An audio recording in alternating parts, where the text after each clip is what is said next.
पूरे देश भर में लोग कह रहे हैं कि जिस देश का प्रधानमंत्री सुप्रीम कोर्ट को नहीं मानता, सुप्रीम कोर्ट के आदेश को नहीं मानता, फिर न्याय लेने के लिए लोग कहां जाएंगे? अगर देश का प्रधानमंत्री कहता है कि मैं सुप्रीम कोर्ट के आदेश को नहीं मानता और कानून लाके वो आदेश को पलट देता है, तो फिर तो न्याय के लिए कोई जगह नहीं बच जाती है। कहां जाएंगे फिर लोग न्याय लेने के लिए? फिर तो कोई अंतिम चीज ही नहीं है। वो प्रधानमंत्री जी कहते हैं मैं नहीं मानता सुप्रीम कोर्ट को, ऐसे देश कैसे चलेगा? ये तो बिल्कुल गलत है। अब ये अध्यादेश लाके वापस सारी पावर छीन ली, तो एक तरह से जैसे अभी राव साहब ने बिल्कुल सही बोला, ये अध्यादेश दिल्ली के लोगों का अपमान है, घोर अपमान है। एक तरह से प्रधानमंत्री जी ये कह रहे हैं कि तुम जो मर्जी सरकार चुनो, मैं उसको काम नहीं करने दूंगा।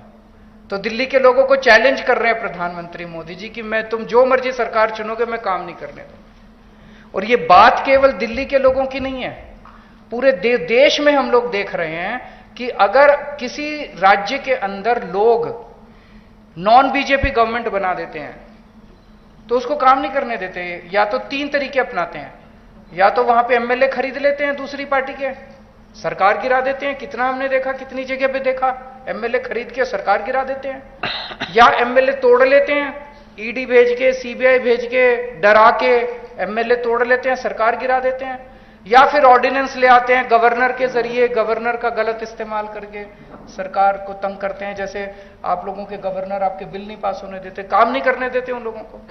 तो इस तरह से मैसेज ये है कि अगर कोई भी राज्य के लोग नॉन बीजेपी सरकार बनाएंगे तो हम उसको काम नहीं करने देंगे, सरकार तोड़ देंगे। ऐसे देश नहीं चल सकता। ये तो बहुत खतरनाक स्थिति है पूरे देश के सामने।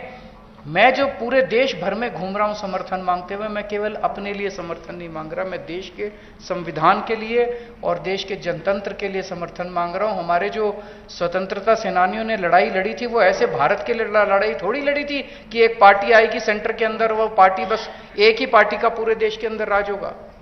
जिस तरह से आज इन्होंने माहौल बनाया हुआ है, फिर तो एक प्रधानमंत्री और 31 गवर्नर बस वो चला लें इस देश को, फिर मुख्यमंत्री बनाने की क्या जरूरत है? फिर चुनाव लड़ने की करने की क्या जरूरत है? फिर तो ये तानाशाही होगी। इस तानाशाही के खिलाफ हम लोग लड़ रहे हैं। राज्यसभा के अंदर जब ये बिल आएगा, राज्यसभा के अंदर बीजेपी के पास मेजॉरिटी नहीं है। बीजेपी के out of 238 MPs, BJP has only 93 MPs. BJP के पास मेजॉरिटी नहीं है। मैं फिर से शुक्रिया अदा करता हूं राव साहब का। अगर हम सब लोग नॉन बीजेपी पार्टीज इकट्ठे हो गए तो इस बिल को हम राज्यसभा के अंदर गिरा सकते हैं। और अगर ये बिल गिर जाता है तो पूरे देश के लोगों को विश्वास हो जाएगा कि 2024 के अंदर मोदी सरकार वापस नहीं आ रही है। ये इसका सेमीफाइनल होगा 2024 का। ये कॉन्फिडेंस देगा पूरे देश के लोगों को कि मोदी जी को हराया जा सकता है। तो ये जनतंत्र को बचाने की लड़ाई है, देश की आजादी को बचाने की लड़ाई है।